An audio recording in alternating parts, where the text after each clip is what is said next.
இந்த ஈஷா மையத்தின் பக்கத்தில் எப்படி அப்பாவி மக்கள் எப்படி இந்த ஜக்கி வாசுதேவ் அவங்களோட வாழ்வாதாரத்தை கெடுத்துக்கொண்டு அவங்களோட சொத்துக்களை அபகரித்து அவங்களை ஏமாற்றி சொத்துங்களை எழுதி கொடுத்துருக்காங்க.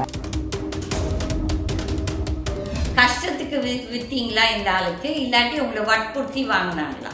வற்புறுத்தி தான் வாங்கினாங்க. மொத்த பணம் கொடுத்தாரா? மொத்த பணம் கொடுக்கல. ஒன்று கொடுக்குறேன்னு சொன்னாங்க. ஆனால் என்னாச்சுங்கன்னா அவங்க கொடுக்கல. அதுக்குள்ளே எங்கள் அம்மாவை ஆணை அடித்து அம்மா இறந்துட்டாங்க. வீட்டை தொட்டுக்கிட்டே ஒரு மயானத்தை 2023 கட்டிட்டு நாங்கள் அந்த ஃபோட்டோஸ் உங்களுக்கு போடுறோம். கிரிமேட்டோரியத்தை அங்கே கட்டிட்டு அந்த புகையெல்லாம் அவங்க வீட்டுக்கு தான் போகுது. ஹைகோர்ட்டில் போய் சொல்லியிருக்காங்க. ஹைகோர்ட் வந்து ஒரு ஜட்ஜ்மெண்ட் கொடுத்துருக்குது. 90 metres, that is almost 300 feet தூரத்தில் எந்த ஒரு வீடும் இல்லை என்று. இது ஒரு அப்பட்டமான பொய். இந்த அப்பாவி மக்கள் சொத்தை வந்து இந்த ஜக்கி வந்து புடுங்கி எடுக்கணும்னு நினச்சானா இவெல்லாம் ஒரு மனுஷனா? இவன் வந்துட்டு ஒரு இவன் ஒரு பெரிய சாமியார். இவன் வந்து அட்வைஸ் கொடுக்குறான் அடுத்தவங்களுக்கு, இந்த இப்படி இருக்கணும் அப்படி இருக்கணும். எந்த வருஷத்தில் இந்த மயானத்தை கட்டியிருக்கிறாரு? 2023 கட்டிட்டு டெய்லி பணம் எரிக்கிறாங்களா, இல்லாட்டி என்னைக்கோ ஒரு நாள் தான் பணம் எரிக்கிறாங்களா? இப்போ 3-4 நாளாக டெய்லி எரிக்கிறாங்க. இந்த 3 நாளாக டெய்லி எவ்வளோ பணம் எரிச்சிட்டு இருக்காங்க? முதல் நாள் காந்திபுரத்துக்கு கொண்டு வந்து அரைச்சாங்க. அப்போ அந்த 35 கிலோமீட்டர் தூரத்தில் மயானம், அங்கே கோயம்புத்தூரில் மயானம் இல்லையா? இருக்கு. இருந்தப்ப ஏன் இங்கே கொண்டு வந்து எரிக்கிறாங்க? அவங்க தான் இருக்கு. 3 நாளில் 10 பணம் 10-15 பணத்துக்கு பக்கமாக எரிச்சிருக்காங்க. நீ யோகியமானவனா இருந்தா ஜக்கி, ஏன் உனக்கு கடவுள் 2 தடவை உன் பிரெயின் வந்து அட்டாக் பண்ணிட்டார்? உனக்கு நல்ல சாவு கிடையாது இதெல்லாம். ஏன்னா நீ நிஜமாகவே நல்லவனாக இருந்தனா நல்ல விதமாக தூங்கிட்டு போகிறது தான் ஒரு நல்ல சாவு. ஆனால் உனக்கு கடவுள் வந்து ஃபஸ்ட் டைம் வந்து நீ போய் அப்போலோ ஹாஸ்பிட்டல் டெல்லியில் போய் ஆப்ரேஷன் பண்ணியிருக்கேன். 2வது தடவை மறுபடியும் பண்ணியிருக்கேன். ஓகே, அதை ஒரு ரொம்ப சீக்ரெட்டாக பண்ணியிருக்கேன். வெளியூருக்கார ஆளுகளை கொண்டு வந்து முள்ளுக்கம்பி போட்டு அடைச்சி எங்களை தண்ணி கட் பண்ணி கரண்ட்டை கட் பண்ணி அத்தனை சித்திரவதை பண்ணி இது பண்ணாங்க. ஈசா மேல நல்ல ஒரு எண்ணத்துல தான் இருந்தோம் நாங்க. ஆனா அத்தனையும் நாங்க பொருளை கொடுத்து இன்னைக்கு நாங்க படாத சின்னமெல்லாம் பட்டு போட்டு அத்தனைக்கு மாசுபடுன்னு எத்தனை பேர்த்து குடி மோய்க்கிறதுன்னு தெரியல. எங்க மனசு எந்த வேதனை அடையிறோமோ அந்த வேதனை வந்து கண்டிப்பா அந்த ஆண்டவனுக்கு தெரியும்.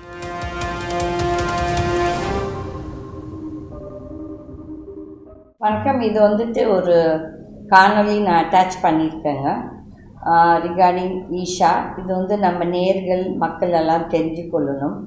இந்த ஈஷா மையத்தின் பக்கத்தில் எப்படி அப்பாவி மக்கள், ஏழை அப்பாவி மக்கள் வந்துட்டு எப்படி இந்த ஜக்கி வாசுதேவ்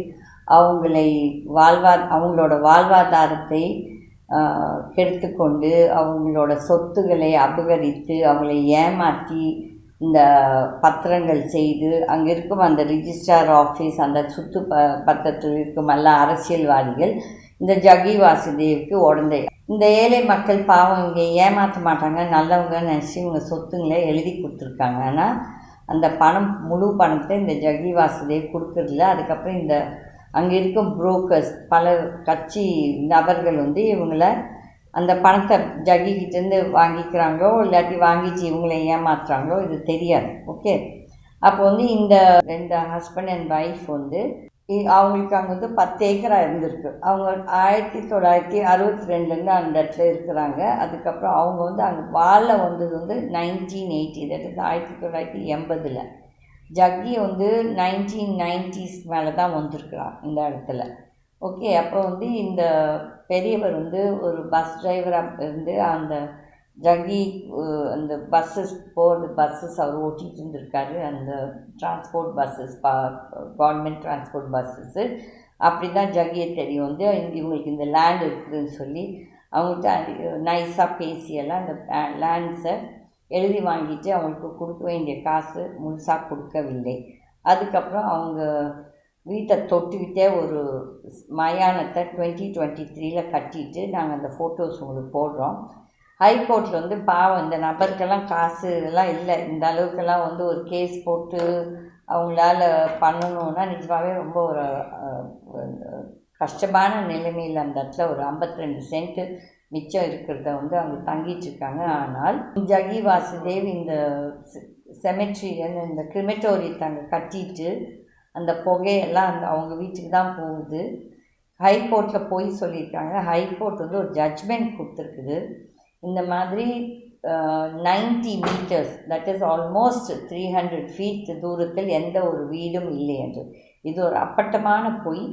ஏன் இந்த ஹைகோர்ட் ஜட்ஜஸ் வந்து நீங்கள் ஏன் உங்களோட டீமை அனுப்புறதில்ல இதெல்லாம் பார்க்குறதுக்கு? யாரோ சொல்கிறத கேட்டுட்ருக்கீங்க தவிர்த்துட்டு, ஆனால் உண்மையான நிலையை யாருமே வந்து பார்க்குறதில்ல, அதை இன்ஸ்பெக்ட் பண்ணுறதில்ல. ஆனால் வந்து இவங்க கேஸில் வந்து இது வந்து சீஃப் ஜஸ்டிஸ் மெட்ராஸ் ஹைகோர்ட் முன்னால் வந்திருக்குது. அவர் வந்து இவங்க வக்கீலையே பேச விடலை. ஒரு சீனியர் சீனியர் கவுன்சில் அவரையே பேச விடல. அப்போ வந்துட்டு பாமர மக்கள் என்ன செய்ய முடியும்? இவங்களுக்கு பணம் இருக்குதா, வசதி இருக்குதா? இந்த மாதிரி லாயர்ஸ் வச்சுக்கிட்டு கோர்ட்ஸுக்கு வர்றதுக்கு அவங்களுக்குலாம் நிஜமாகவே பணம் இல்லை. ஆனால் இந்த ஜட்ஜி அவங்களோட ஏழ்மை சிச்சுவேஷனை பார்த்துட்டு அவங்களெல்லாம் கொடுமைப்படுத்திட்டு, இப்படி கொடுமைப்படுத்தினா அந்த லேண்ட்ஸை விட்டுட்டு போயிடுவாங்க, இல்லை விற்றுட்டு போயிடுவாங்கன்னு சொல்லி தான் அவங்களோட ஃபுல் குறிக்கோள். அப்போ வந்து இப்போ வந்து அந்த சுப்பிரமணியன் சொல்கிறவர் வந்துட்டு சுப்ரீம் கோர்ட்டில் இந்த கேஸ் எடுத்துகிட்டு போயிருக்கார். பிரசாந்த் பூஷன் டெல்லி இந்த பிரபலமான ஒரு வக்கீல், அவர் வந்து இந்த கேஸ் எடுத்து நடத்துகிறார். அடுத்த வாரத்தில் இந்த கேஸ் வந்து சுப்ரீம் கோர்ட்டில் ஹியரிங்க்கு வரும். அந்த கடவுள் என்ற ஒரு சிவன் நிஜமாகவே இப்போ அந்த அம்மா சொல்கிறாங்க தான் வந்து ஒரு முருக பக்தை என்று. அந்த முருகனோ இல்லாட்டி அந்த சிவனோ கண்ணை திறந்து இந்த மாதிரி ஜக்கி மாதிரி அயோக்கியர்கள், ஜக்கியெல்லாம் இஸ் ஈக்குவல் டு இப்போ வந்து நம்மளாம் இந்த எப்ஸ்டியன் ஃபைல்ஸை பற்றி பேசுகிறோம். இந்த எப்ஸ்டியன் ஃபைல்ஸ் வந்து ஜக்கியோட ஆசிரமத்தில் இதெல்லாமே இந்த சின்ன குழந்தைங்க, பெண் குழந்தைங்கள கற்பழிக்கிறது நடந்து கொண்டு தான் இருக்கிறது. நான் எவ்வளோ காணொலியில் இது சொல்லியாச்சு. ஆனால் ஒருத்தராது இந்த பதவியில் இருக்கும், இன்க்ளூடிங் இந்த சீஃப் மினிஸ்டராகட்டும் சரி, இவங்க வந்துட்டு இந்த ஏன் இப்படி நீங்கள் பேசுகிறீங்க, அதுக்கு ஆதாரங்கள் கொடுங்கன்னு சொல்லி எங்களை கேட்குறது இல்லை.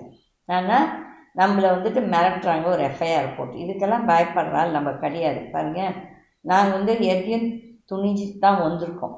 வந்து பணம் சம்பாதிக்கிறதுக்கு இல்லை, நியாயம் நடக்கணும், அதர்மத்தை தட்டி கேட்கணும்னு சொல்லி தான் நாங்கள் இவ்வளவும் செய்கிறோம். இவங்கெல்லாம் வந்து இன்னோசன்ட் பீப்புள், அப்பாவி மக்கள். இந்த அப்பாவி மக்கள் சொத்தை வந்து இந்த ஜக்கி வந்து பிடுங்கி எடுக்கணும்னு நினச்சானா இவெல்லாம் ஒரு மனுஷனா? இவன் வந்துட்டு ஒரு இவன் ஒரு பெரிய சாமியார். இவன் வந்து அட்வைஸ் கொடுக்குறான் அடுத்தவங்களுக்கு, இந்த இப்படி இருக்கணும் அப்படி இருக்கணும்.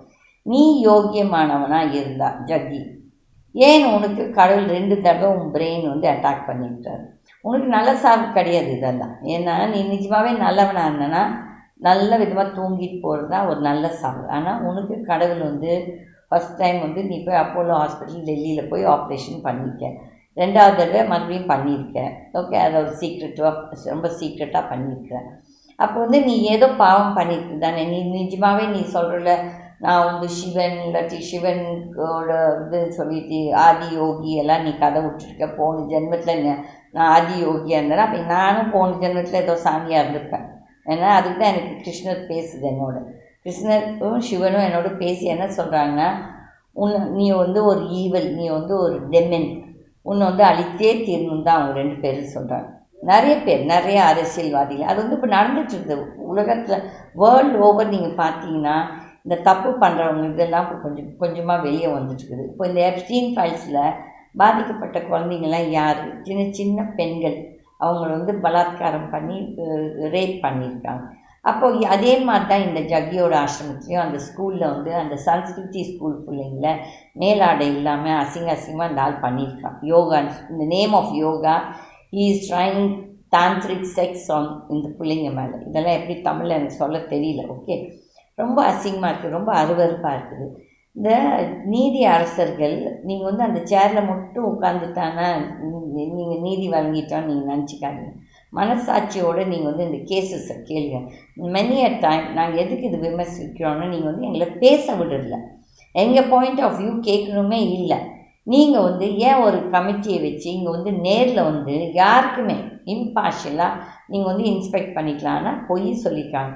அவங்க வீட்டுக்கும் அந்த கிரிமெட்டோரியத்துக்கும் ஒரு 30 அடி தான் இருக்கும், ரொம்ப இருந்தால் ஒரு 50 அடி. ஓகே, அப்போ வந்து 90 மீட்டர்னா 297 feet. We'll round it off at 300. 300 அடிக்கு வந்து வீடே இல்லைன்னு சொல்லி பொய் சொல்லியிருக்கிறாங்க இந்த லோக்கல் பஞ்சாயத்துக்காரங்க. இவங்க எல்லாருமே மாமூல் வாங்கினாங்க, எவனுமே யோகியம் இல்லை. அப்போ இந்த நாடு எங்கே போகுது, நியாயஸ்தர்களுக்கு எங்கே நியாயம் கிடைக்க போகுதுன்னு தான் எங்களோட போராட்டம். இப்போ வந்து இந்த வீடியோ எடுத்து போடுறதால எனக்கு வந்து 5 பைசா லாபமும் கிடையாது. ஆனால் இந்த மாதிரி தவறு செய்தவர்களுக்கு இது வந்து ஒரு பாடமாக இருக்கணும். மக்கள் வந்து திருந்தணும், மக்கள் யோசிக்கணும், மக்கள் கேள்வி கேட்கணும். அட்லீஸ்ட் இந்த சுப்பிரமணியத்துக்கு சுப்ரீம் கோர்ட்லேயாவது நியாயம் கிடைக்கும் என்று நாங்கள் எதிர்பார்க்கிறோம். பார்க்கலாம் நீதி அரசர்கள் நீதி வழங்குறாங்களா, இல்லாட்டி இந்த மாதிரி ஜக்கி மாதிரி ஆட்களுக்கு விலை போகிறாங்களான்னு தெரியாது. அதில் மக்கள் நீங்கள் தான் உஷாராக இருக்கணும். இந்த சாமியார்களை நம்பிட்டு நீங்கள் போகாதீங்க. எஸ்பெஷலி இப்போ வந்து அவன் வந்து ஒரு ப்ரோக்ராம் அங்கே எல்லாம் போர்டு போட்டிருக்கான், நான் முடிஞ்சால் அதை எடுக்கிறேன். இல்லை நீங்களே பார்த்துருப்பீங்க அந்த ஈஷா அந்த 15ஆம் தேதி சிவன் ராத்திரியில் அவன் சொல்கிறான் இன்னர் இன்ஜினியரிங். முதல்ல இந்த இன்னர் இன்ஜினியரிங் என்ன பண்ணுவான்னா அவங்க வந்து காசு கட்டிட்டு அந்த இன்னர் இன்ஜினியரிங் ப்ரோக்ராம் சேரணும். இந்த இன்னர் இன்ஜினியரிங் ப்ரோக்ராம் என்னென்னா இதெல்லாம் ஒரு ஏமாத்து சித்து. என்ன சொல்கிறான் அந்த பெண்களுக்கு கடவுள் வந்து உங்களை தேர்ந்தெடுத்துருக்கிறார். There's a possibility that God is going to you are going to experience God என்பதில் பொய் சொல்கிறது. அப்போ எல்லாத்துக்குமே ஒரு க்யூரியாசிட்டி இருக்கும், ஐயோ கடவுள் நம்மளை தேர்ந்தெடுக்கான்னு சொல்லிட்டு போகிறாங்க. இந்த செஷன் இந்த இன்னர் இன்ஜினியரிங்கில் இவன் என்ன செய்கிறான், அந்த பெண்களை ரேப் பண்ணுறான் இந்த ஜகி வாசுதேவ். அப்படி ரேப் ஆனது தான் அந்த நீத்தான்னு சொல்கிற பெண்மணி அமெரிக்காவில். Okay, I stand corrected, but this is what has happen. அப்போ வந்து இப்போ என்ன போர்டு போட்டிருக்கான், இன்னர் இன்ஜினியரிங் கிளாஸஸ் இந்த 15ஆம் தேதியிலேருந்து 18ஆம் தேதி ஃப்ரீயாக நடத்துவான். அப்போ ஃப்ரீயாக இந்த பிள்ளைங்கள இவனே ரேப் பண்ணுறதுக்கு தான் இவ்வளோ ஆட்டமும் பண்ணிகிட்ருக்கான். இவனுக்கு ஒரு 68 69 வயசு ஆகிருக்குது. ஓகே, இவன் இஸ் அ டயபெட்டிக். இவ்வளோ பேசும் ஜக்கி, ஏன் உனக்கு டயபெட்டிஸ் வந்திருக்கு, நீ வந்து யோகான்னு சொல்கிற, இந்த சாப்பாடு சாப்பிடு, இந்த ஃப்ரூட்ஸ் சாப்பிடு, இவ்வளோ வந்து அட்வைஸ் மக்களுக்கு கொடுக்குற. அப்போ ஏன் கடவுள் உனக்கு இந்த நோவெல்லாம் கொடுத்துருக்காங்க? Jaggi, I am older to you, repeatedly I am saying that. நீ உன்னோட கெட்ட ஹேபிட்ஸும் கெட்ட வழக்கங்கள் தான் உனக்கு வந்துட்டு இவ்வளோ நோவும் வந்திருக்கு. நீ நிஜமாகவே கடவுளோட குழந்தையா, இல்லாட்டி நீ as you claim you are like Mr. Modi, you're claiming you're non-biological or biological, all this drama நீங்கள் சொல்கிறீங்களே, அப்படி இருந்தால் ஏன் உனக்கு நோவு வருது? அப்போது நீ வந்து ஒரு அயோக்கியன். ஓகே, உன்னை எதுக்கு ஒரு குரங்கு வந்து கடிக்கணும்? அப்போ அந்த குரங்கு கூட தெரியுது நீ ஒரு அயோக்கியன்னு சொல்லிட்டு. அந்த குரங்குக்கு இருக்க அறிவு கூட இந்த மனிதர்களுக்கு இல்லை. இந்த ஈஷாக்கு ஓடுற மனிதர்களுக்கு, அந்த குரங்குக்கு இருக்க புத்தி கூட இவங்களுக்கு இல்லை. இந்த காணொலியை பாருங்கள். இந்த ஈஷா பிரச்சனை பற்றி நான் கேள்விப்பட்டேனுங்க. ஸோ ஐயாவில் வந்து உங்களை நேர்லேயே வந்து சந்தித்து உங்கள் பிரச்சனை என்ன, நிஜமாகவே நீங்கள் எப்படியெல்லாம் பாதிக்கப்பட்டிருக்கீங்கன்னு தெரியறதுக்கு தான் நான் வந்திருக்கேங்க ஐயா. நீங்கள் வந்து உங்கள் பேர் என்னங்க ஐயா? சுப்பிரமணியம். அம்மா என்ற பேர் விசாலட்சுமி. நீங்கள் வந்துட்டு என்னவா இருந்தீங்க முதல்ல? கவர்மெண்ட் இதில் போக்குவரத்தில் நீங்கள் டிரைவராக இருந்தீங்க. இப்போ நீங்கள் வந்து இந்த தோட்டம் இந்த இடத்துல வந்து எந்த வருஷத்துலேருந்து நீங்கள் இந்த விவசாயம் பண்ணிகிட்டு இருக்கீங்க? நான் கேள்விப்பட்டேன் இது மாதிரி 1962 இருந்தீங்கன்னு சொன்னாங்க. அது கரெக்டுங்களா? ஆமாங்களா? அப்போ சரி. அப்போ வந்து நீங்கள் வந்து இந்த இடத்த வந்து எவ்வளோ வச்சுருந்தீங்க, எவ்வளோ இடம் வச்சுருந்தீங்க? நீங்கள் மதிப்பு ஒரு 9 ஏக்கரா வச்சுருந்தீங்க. இந்த 9 ஏக்கராவை நீங்கள் வந்து கஷ்டத்துக்கு விற்றீங்களா இந்த ஆளுக்கு, இல்லாட்டி உங்களை வற்புறுத்தி வாங்கினாங்களா? வற்புறுத்தி தான் வாங்கினாங்க. உங்களுக்கு எந்த கஷ்டமும் இல்லை? நீங்கள் கடன் இருந்தாலுமே நாங்கள் பூமி விற்கிறது அபிப்பிராயம் இல்லை. வந்துங்க ஒரு பையன் 2 பொண்ணு, சரிங்களா? இவர் சிடிசியில் கவர்மெண்ட் வேலையில் தான் இருந்தார். நான் சத்தம் டீச்சராக இருந்தேன், வேலை செஞ்சுட்டு இருந்தேங்க. அது போக தோட்டத்தில் வெள்ளாமை இது பண்ணிட்டு இருந்தாங்க. அதாவது வந்து குடும்பம் வந்து ஏழ்மையான குடும்பமாக இருந்தாலுமே ஏழ்மையான குடும்பத்தில் தான் இருந்தாலும் எங்கள் அளவுக்கு எங்களுக்கு வருமானம் வந்ததுங்க. அதை வச்சு தான் ஓட்டிட்டு இருந்தோம். சரி, அப்போ வந்துட்டு இந்த தோட்டத்தை வந்து எந்த வருஷத்தில் வந்து இந்த ஜக்கி உங்களை வற்புறுத்தி வாங்கிச்சு? 2013 2013 விற்றுருக்குறீங்க. வித்துட்டு மொத்த பணம் கொடுத்தாரா, உங்களை ஏமாற்றி வாங்கிட்டாரா? கொடுக்கலையே, மொத்தமாக மொத்த பணம் கொடுக்கல, ஒரு ஏதோ அந்த கைட்லைன் வேல்யூ பணம் மட்டும் கொடுத்துட்டு கையெழுத்து போட்டு வந்து கையெழுத்து போட்டு வந்து வீட்டில் வந்து குண்டு கொடுக்குறேன்னு சொன்னாங்க. ஆனால் என்னாச்சுங்கன்னா அவங்க கொடுக்கல. அதுக்குள்ளே எங்கள் அம்மாவை ஆணை அடித்து அம்மா இறந்துட்டாங்க. உங்கள் அம்மா எங்கள் அம்மா வந்து ஆணை அடித்து இறந்துட்டாங்க. அந்த துக்கத்தில் வந்துட்டு நாங்கள் அவங்ககிட்ட கேட்க முடியல. அவங்களும் எங்களுக்கு கொண்டு வந்து கொடுக்கலைங்க. சரி, அப்போ வந்துட்டு இப்போ வந்து உங்களுக்கு இந்த ஆசிரமத்தில் நடக்கிறது அட்லீஸ்ட் இங்கே இருக்கிறதால உங்களுக்கு உள்ளார போய் நீங்கள் பார்த்துக்கலாம், இருக்காம இருந்திருக்கலாம். பட் இந்த ஊர் மக்கள் நீங்கள் எல்லாம் பேசிகிட்டு இருக்காங்க இல்லையா? இப்போ வந்து இந்த ஆள் வந்து எந்த வருஷத்தில் இந்த இடத்துக்கு வந்திருப்பார் உங்களுக்கு குத்து மதிப்பாக ஞாபகம் இருக்குதா? ஸோ அந்த 90, 90 அந்த 4 அந்த டைமில் இவர் வாங்கினாரான்னு சொல்லி கேட்குறாரு. வாங்கியிருக்கிறாரு. சரி, அப்போ அவங்க சம்சாரத்தை பற்றியெல்லாம் உங்களுக்கு ஒன்றும் தெரியாது. ஓகே, இல்லை சம்சாரத்தை பற்றி தெரியுமா? அந்த விஜய் பற்றி தெரியாது. சரி, விட்டுருங்க. அப்போ வந்துட்டு இப்போ வந்து எந்த வருஷத்தில் இந்த மயானத்தை கட்டியிருக்கிறாரு? 2023 கட்டியிருக்காரு. கட்டிட்டு டெய்லி பணம் எரிக்கிறாங்களா, இல்லாட்டி என்னைக்கோ ஒரு நாள் தான் பணம் எரிக்கிறாங்களா? இப்போ 3-4 நாளா டெய்லி எரிக்கிறாங்க. இந்த 3 நாளா, தட் இஸ் இந்த 15ஆம் தேதியிலிருந்து டெய்லி எவ்வளோ பணம் எரிச்சிட்டு இருக்காங்க? முதல் நாள் காந்திபுரத்துல கொண்டு வந்து இறச்சாங்க. காந்திபுரம்னா கோயம்புத்தூர் டவுனுக்குள்ளா இருந்து. டவுனுக்குள்ளா இருந்து எதுக்கு இந்த இவ்வளோ தூரத்துக்கு வரணும்? இது வந்து 32-35 கிலோமீட்டர் டவுன்ல இருந்து. அப்போ அந்த 35 கிலோமீட்டர் தூரத்தில் மயானம், அங்கே கோயம்புத்தூர்ல மயானம் இல்லையா? இருந்தப்ப ஏன் இங்க கொண்டு வந்து எரிக்கிறாங்க? அது அவங்களுக்கு தான் தெரியணும். எவ்வளவு பணம் எரிச்சிருப்பாங்க சுமாரா? முதல் நாள் ஒரு 7, மறுபடியும் ஒரு 5, 3 நாள்ல ஒரு 10-15 பணத்துக்கு பக்கமா எரிச்சிருக்காங்க. ஓகே, இப்போ வந்துட்டு நீங்க குத்துமதிப்பு தான் கரெக்டாக யாரும் சொல்ல முடியாது. ஏன்னா நீங்க போய் உள்ளார போய் வந்து உட்கார்ந்து பார்க்கல. உங்களுக்கு அந்த புகை வரும்போது தான் உங்களுக்கு தெரியுது. இப்போ வந்து நீங்கள் வந்து ஹைகோர்ட்டில் போய் கேஸ் போட்டிருக்கீங்க, இந்த மயானம் எங்கள் வீட்டை தொட்டுட்டு இருக்குதுன்ட்டு. அப்போ வந்து கோர்ட்டில் வந்து அவங்க என்ன சொல்லியிருக்கிறாங்க, 90 மீட்டர் தூரத்தில் எந்த ஒரு வீடும் இல்லைன்னு சொல்லிட்டு இந்த தாசில்தார் இந்த ஊர் இந்த பிரசிடென்ட் எல்லாம் ஒரு ரிப்போர்ட் கொடுத்துருக்காங்க. அப்போ வந்துட்டு இப்போ நான் நேரில் வந்து பார்த்தா 20 அடி கடை இல்லை. உங்கள் வீடு ஒரு 10 அடி, அது ஒரு 10 அடி, இப்போ 20 அடி இதில் தான் இருக்குது. அப்போ எப்படி வந்து இந்த ஊர் பிரசிடென்ட் எல்லாம் வந்துட்டு 90 மீட்டர் வந்து ஆல்மோஸ்ட் 270-300 இது அடி. இவங்க வந்து 90 மீட்டர் சொல்கிறாங்க. 90 மீட்டர் எந்த ஒரு வீடும் இல்லைன்னா அப்போ நீங்கள் இங்கே இருக்கிறீங்க, நீங்கள் எப்படியெல்லாம் பாதிக்கப்படுறீங்க இந்த இதால்? புகை வருதுங்க, மூச்சு திணறல் வருது, வாயெல்லாம் அப்படியே அந்த எச்சில் ஊறுறது இல்லை, அப்படியே ஒரு நச்சுத்தன்மையான ஒரு இதுக்கு வருது. குழந்தைங்க எல்லாரும் இங்கே இருக்கிறாங்க, எப்படி நீங்கள் எல்லாம் இங்கே தங்கிட்டு இருக்கீங்க? என்ன பண்ண முடியுங்க? அப்புறம் வேணும்னே பண்ணுன்னா நாங்கள் எங்கே போக முடியும்? நாங்கள் எங்கள் வீட்டில் அங்கே இருக்கணும். எங்ககிட்டவே பூமி வாங்கிட்டு உங்களுக்கு அதை பண்ணுற, இதை பண்ணுற, அத்தனை பண்ணுற, இத்தனை பண்ணுறேன்னு சொல்லி போட்டு கடைசியில் என்ன பண்ணாங்க, கழுத்தில் சுருக்கு வைக்காத ஒரே ஒன்றா இருந்தது தான் மிச்சம். ஏன்னா நாங்கள் பொருளையும் தொலைச்சி கடைசியில் ரொம்பவுமே மன உளைச்சலுக்கு ஆளாகி, ஏன்னா நாங்கள் டிராவல்ஸ் எல்லாம் வச்சு அங்கே தான் ஓட்டிகிட்டு இருந்தோம். நல்லா இதாக தான் இருந்தாங்க. நாங்கள் வந்து ஒரு தாய் உள்ள மாதிரி நல்லா ஒரு ஹெல்ப் பண்ணுவாங்க அப்படின்னு நினச்சிட்டு தான் பையனையும் கூட வந்து சிடிசியில் வேலையில் சேர்த்து விடுறோம்ட்டு இருந்தவர். அதுக்குள்ளே இங்கே வண்டி எல்லாம் காருகளை ஓட்டுறதுக்கு சொன்னாங்கன்னு சொல்லி போட்டு மகன் அதை பார்க்குறேன்னு சொல்லிட்டான்.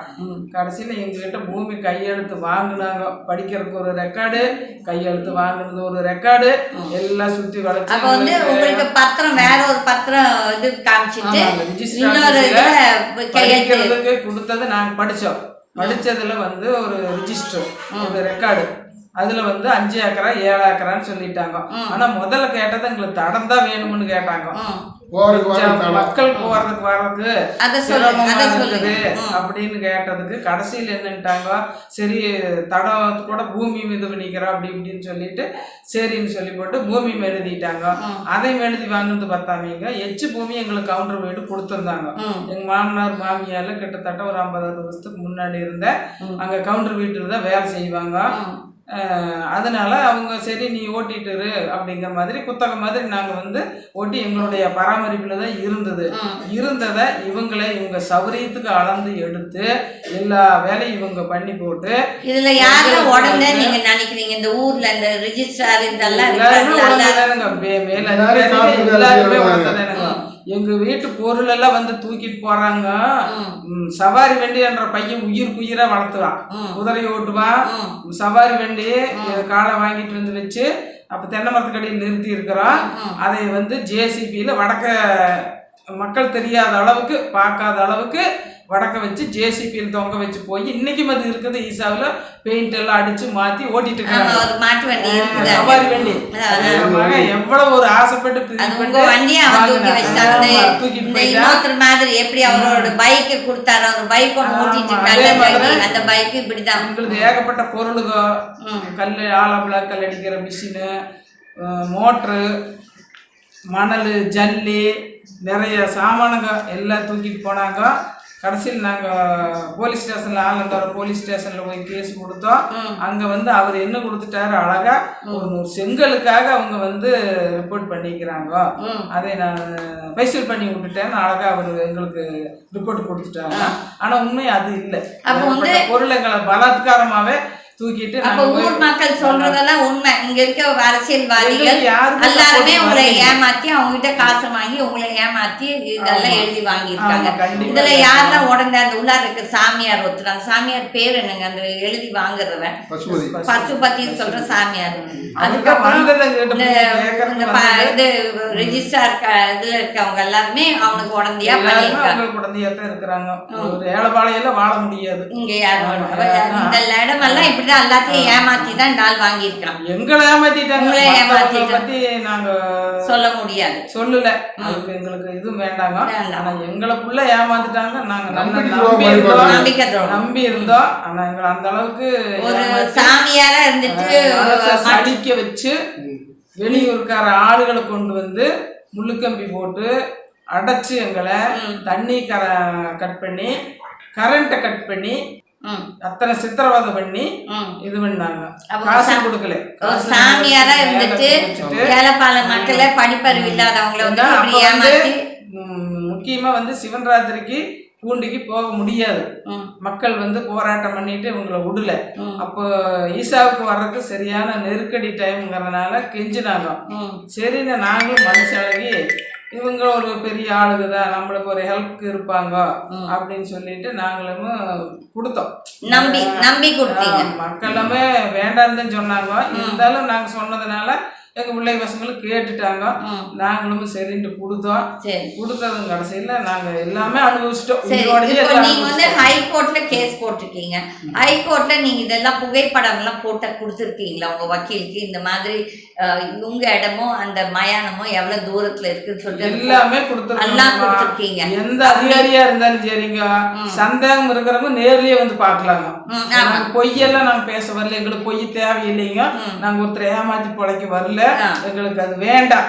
இதே மாதிரி எங்க பிள்ளை பசங்களும் நாங்க அப்படித்தான் வளர்த்தி இருக்கிறோம். கஷ்டமே பட்டாலுமே ஒருத்தர் ஏமாத்து போக மாட்டோம். மனசார எங்களை வந்து அவ்வளவு கொடுமைப்படுத்தி சித்திரவதை பண்ணி நாங்க. ஆனா உண்மையில வந்துங்க ஈசா மேல நல்ல ஒரு எண்ணத்துலதான் இருந்தோம் நாங்க.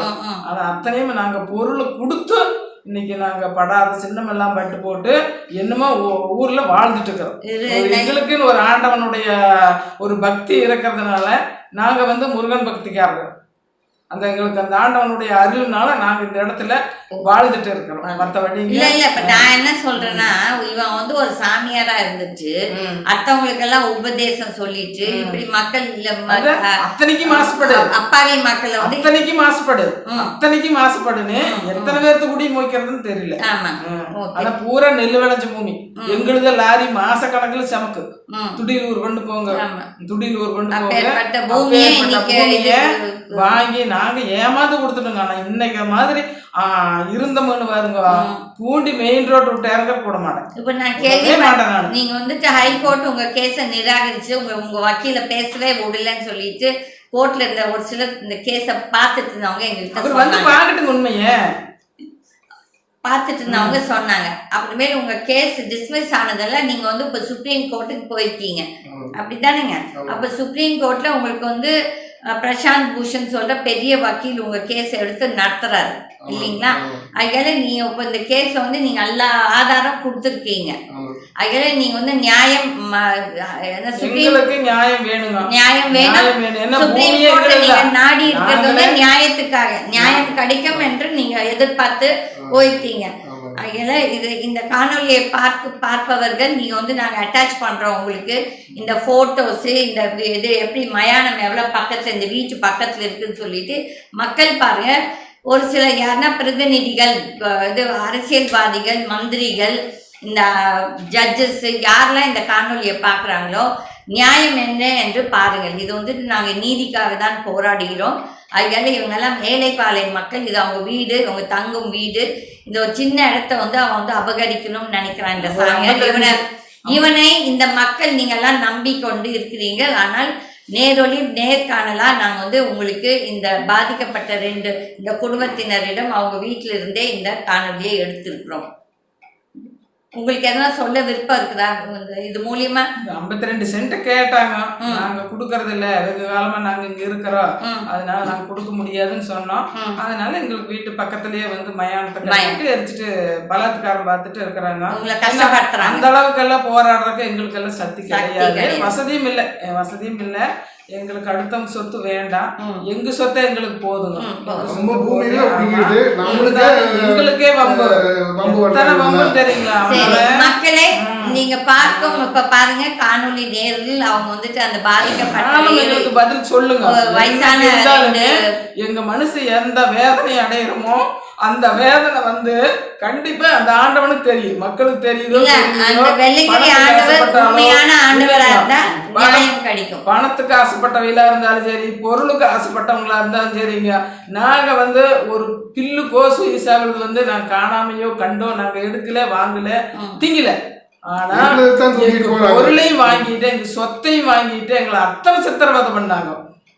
தண்ணியும் நாங்க அத்தனை 40-50 ரிங்கு போட்டு தண்ணி வச்சு எங்களுக்கு எனக்கு அந்த முருகன் துணை இருப்பானுங்க. என்னைக்கு இருந்தாலும் வரும்போது நம்ம என்ன நியாயம் கிடைக்குது, யாருக்கு சந்தேகமா இருந்தாலும் சரி நேர்ல வந்து பாக்கட்டுங்க, நேர்ல வந்து உண்மை என்னங்கிறத பாக்கட்டுங்க. அடுத்தவங்க அதை சொல்றாங்க இதை சொல்றாங்க, பொய் விரட்டு தில்லு முள்ளு வேண்டாம். ஜட்ஜாவே இருந்தாலும் சரிங்க, யார் இருந்தாலும் சரிங்க, எந்த அதிகாரியா இருந்தாலும் சரி நேர்ல வந்து பாக்கட்டுங்க. நான் குடி இருக்கிறோமா இல்லையா, குஞ்சு குழந்தைங்க பேரம்பேத்தி எல்லாம் இருக்குதா இல்லையா அப்படிங்கறத நேர்ல வந்து பாருங்க. என்ன கஷ்டப்படுறோம் உண்மையில மனசு நினைச்சா சாப்பிடுற சாப்பாடு ஜீரணமாகாதுங்க, தெரியுங்களா? அந்த அளவுக்கு எங்களை அதே வாரத்துல அந்த அளவுக்கு இப்படி ஏமாந்துட்டுமே நாம என்ன பண்றது, நம்பிக்கை துரோகம் பண்ணி போட்டாங்களே அப்படின்னு நம்ம மனசுல அவ்வளவு வேதனையா இருக்கு. அதுக்கு காலம் பதில் சொல்லுங்க ஐயா. நீங்க கூப்பிட முருகன் அந்த சிவனும் கூட உங்களுக்கு ஒரு பதில் கொடுப்பார். இது வந்து வந்துட்டு சரி ஈசாக்கார நம்பிட்டு நம்ம ஒரு அவ்வளவு ஒரு மதிப்பு மரியாதையும் வச்சுட்டா கொடுத்ததை கெடுத்துட்டாரு, நம்பிக்கை துரோகம் அந்த அளவுக்கு நாங்க அனுபவிச்சிட்டோம், எங்கள் வாழ்நாளில் நாங்கள் அனுபவிச்சிட்டோம். சரிங்க ஐயா, நாங்கள் மறுபடியும் வந்து உங்களுக்கு இந்த சுப்ரீம் கோர்ட் தீர்ப்பு வந்த அப்புறம் என்ன நடக்குதுன்னு சொல்லிட்டு மறுபடியும் ஒரு இதை பண்ணலாம். நன்றி. சரி, எங்களுக்கு வந்து நியாயம் கிடைக்கணுங்க. எப்படி இந்த மாதிரி நிறைய அந்த வட்டாரத்தில் நிறைய பேர்த்தோட லேண்ட் இப்படி தான் இந்த ஆள் வந்து அபகரித்து தான் இவ்வளோ இடத்தையும் சேர்த்திருக்கான்னு தவிர்த்துட்டு அவனுக்கு எல்லாமே பிஸ்னஸ். அண்ட் தென் இந்த ஹை லெவல், இந்த எப்ஸ்டீன் லெவல், இந்த all these government officers, IAS, IPS எல்லாமே இங்கே வந்து ஒரு பிஸ்னஸ், எல்லாருமே ஒரு ஃபேவர், நீ எனக்கு பண்ணு நான் உனக்கு இது பண்ணுறேன்னு சொல்லிட்டு அவளை பேசும் ஜக்கி தன் பெண் daughter okay she opted to marry. அந்த ப்ரொஃபஸர் காமராஜ் டாட்டர்ஸ் வந்து ஆப்டட் டு பிகம் சன்னியாசிஸ்ன்னு எடுத்துக்கலாம். வில் டேக் இட், அவங்க பேசுகிறது தான் கரெக்டுனா. அப்போது ஜக்கி வந்து இவ்வளோ பேசுகிறான்ல, மற்றவங்கள மட்டும் ஆசை வேண்டாம், யூ பி டிட்டாச்னா, அப்போ நீ மட்டும் உன் பெண்ணோட வந்து அங்கே டான்ஸ் ஆடிட்டுருக்கேன். அப்போ அந்த டிட்டாச்மெண்ட் எங்கே? உனக்கு ஒரு நியாயம், மற்றவங்களுக்கு ஒரு நியாயம். அப்போ நீ வந்து ஒரு அயோக்கியன், உனக்கு எதுக்கு இந்த சொத்தெல்லாம் உன் பொண்ணுக்கு சேர்த்து வைக்கிறியா? அப்போ உன் பொண்ணு மட்டும் அங்கே டான்ஸ் ஆடணும், உன் பொண்ணு மட்டும் நல்லா பொட்டு வச்சு எல்லாத்தையும் பாருங்கள். அந்த மொட்டை அடித்த சன்னியாசிங்க யாருமே அங்கே இருக்க மாட்டாங்க முன்னால். அதனால ஏதோ ஒரு மர்மம் அந்த ஈஷா சென்டரில் இருக்குது.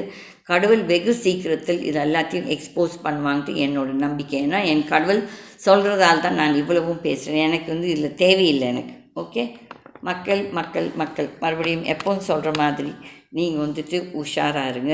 இந்த அயோக்கியர்கள் பின்னால் போகாதீங்க. நன்றி, வணக்கம். Start your career at KSG Institutions. No donation, no capitation. KSG Institutions, Singanallur, Coimbatore.